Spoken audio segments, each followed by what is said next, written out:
My post about the Agile Factory Model got quite a bit of attention on LinkedIn. I just basically made a post stating that this model is a really bad idea and you shouldn't implement it in your organization if you want to become agile. While most people simply agree, there was also quite a bit of questions. Why is it a bad idea? And I understand that it wouldn't be a bad idea if it would actually add value to the organization, and many organizations think that it does add value and it does help them to become more agile.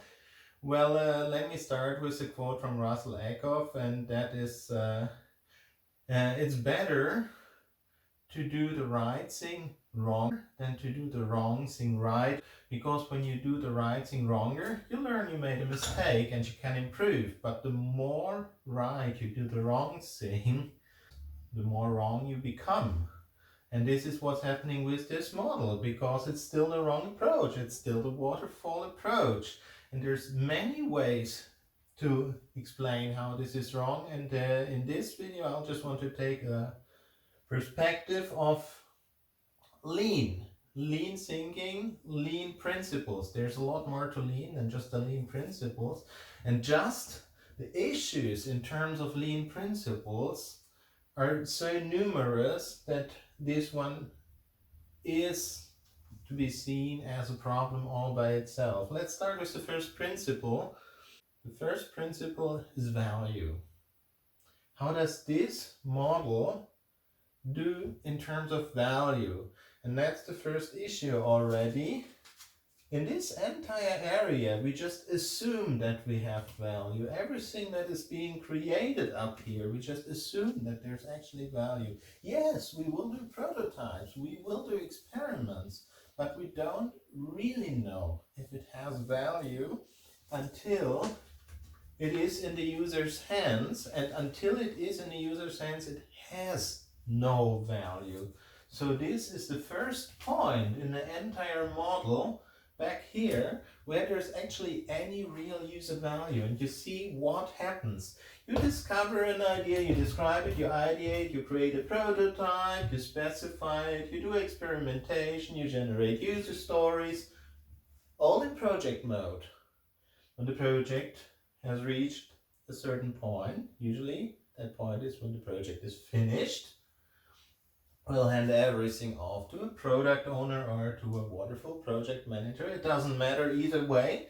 And they'll go through what is being called agile, which isn't, because it's still a pre-packaged process with a lot of delay before they generate something that is a finished product, which is then given to operation. And from there, we get into a cycle of extension. Now, the real issue here is that from here until here, we have value delay. That means we have costs and no return on invest until we get to this point. So we are denying the flow of revenue until we get here.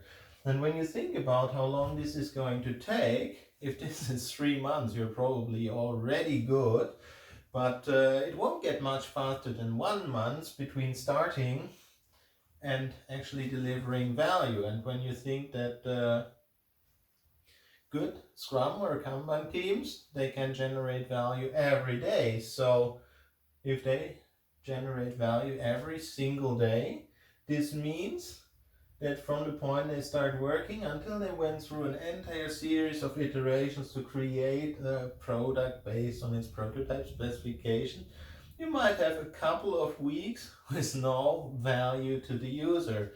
And why should you even be considering denying available value to your users? And then we get to another issue here, because here you're generating stories which are then being handed over into IT. Typically, this model is being implemented that there's a handover from a business department towards IT. It could also be an internal IT handover, which makes even less sense, because then the obvious question is, why are those people not part of IT, and why are they not part of agile teams? So the first thing you generate is one handover here, and you have another handover right in this place. So basically, you're slicing your value stream into three pretty much independent value streams. You have an ideation value stream, you have a delivery value stream, and you have an operations value stream. And each of those value streams tends to get optimized locally. So you have a lot of potential for local optimization, which both harms the flow of value and the overall effectiveness of the system. And I already mentioned this harms the flow of value. At this handover point, we generate a bunch of stories which create a batch or a queue that is to be processed at this point. And the first question I would like to ask here is, what are they doing all day? Probably working. So until they are finished doing the things that they are doing right now, they won't even be touching this. So why is this being generated before it's being worked on? We know that especially knowledge work, the value of information deprecates rapidly. So the faster they are and the more work they have, the more waste they actually generate in this queue, because they are specifying obsolete information, which might already be wrong by the time they actually get to implement something that has been prototyped here. How do we know? Well, we don't until we get to this point.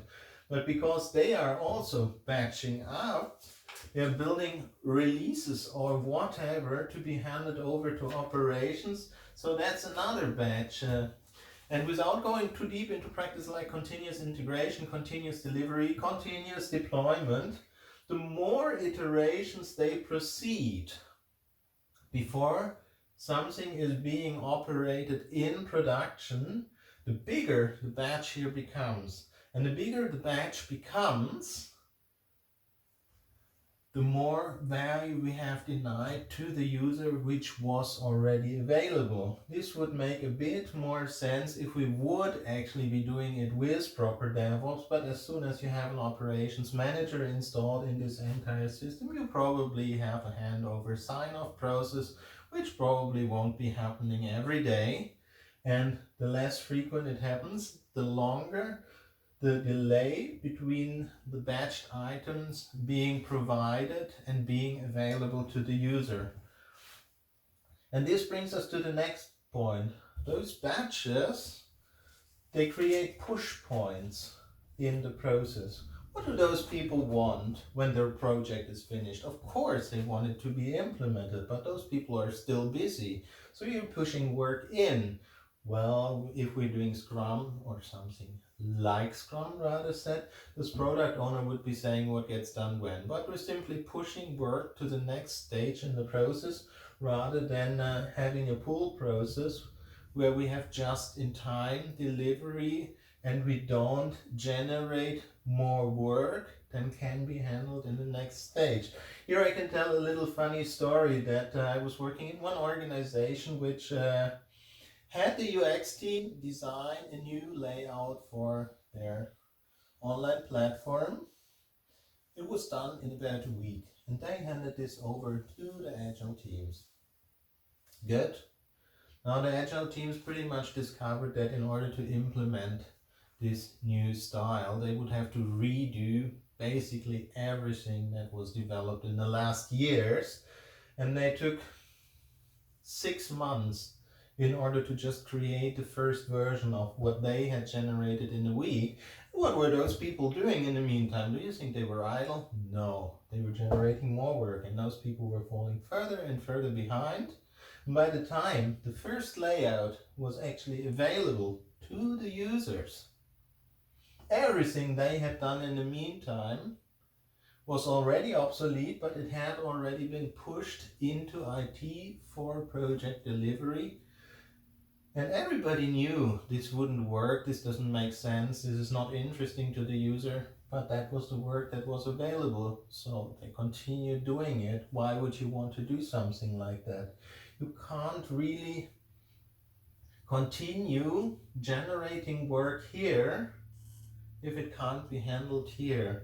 And even though the model accommodates for a feedback loop here, what do those people do? You should be stopping those projects when you realize it's too much here already, but that's not what the project manager gets paid for. They get paid to deliver the story specifications.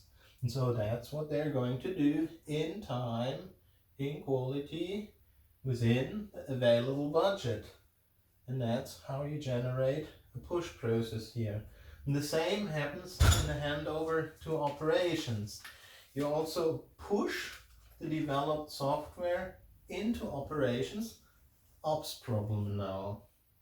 It's very handy when you are pressured to deliver yet more stories, but it doesn't optimize the overall process. Ideally, there should be no push process towards operations, but operations should be an integral part of the Agile teams, which of course means that it's not done until it's done, and done means no further work. That means it is in operations. Because when developers only develop software and hand it over to operations, they don't really care for the problems that operations faces. No, operations has those kind of problems. What they tend to do is they generate scripts and workarounds to make work with the developer's code base, which causes yet another issue, because when they deliver their next release, their scripts might be breaking. And when their scripts break, they create yet another delay.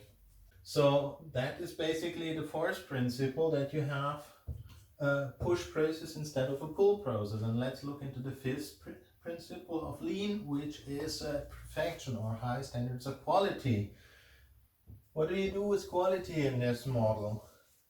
When you're specifying up here, you assume quality. Yes, you prototype. You ask users, what about this? Should we do it like that? And the users will say, good, or you should think about it again. And if they say you should think about it again, we'll go into this loop. And that's already quite good. But if we go into this loop, we still assume quality, because what the users say they like, even when they see it, doesn't mean that they will actually be working with it in a live system. So they specify something and hand it over. What's being understood here is yet another question. So we need to make some people from here involved in this process in order to minimize the risk that what they assume to be quality is being completely misunderstood here. So we'll pull people out of their process, but that's yet another issue I'll talk about at a later time.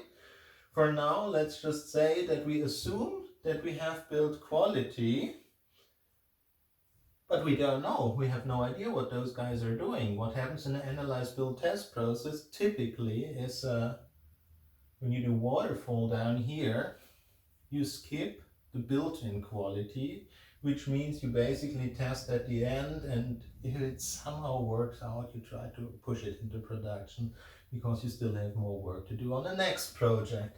But that's not intended to be done in an agile way like this. If you really want to work in an agile way, you should be baking quality into your product. That means you should be doing engineering practices like test-driven development, automated test coverage, automated regression testing on every single build. You should do build validation and all those kind of things.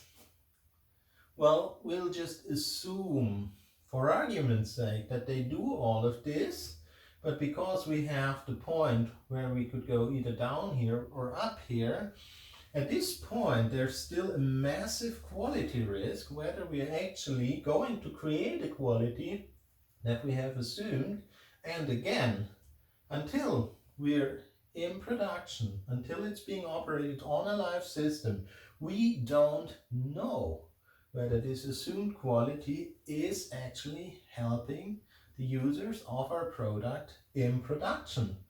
So those are definitely not all issues from a lean perspective in the Agile Factory Model,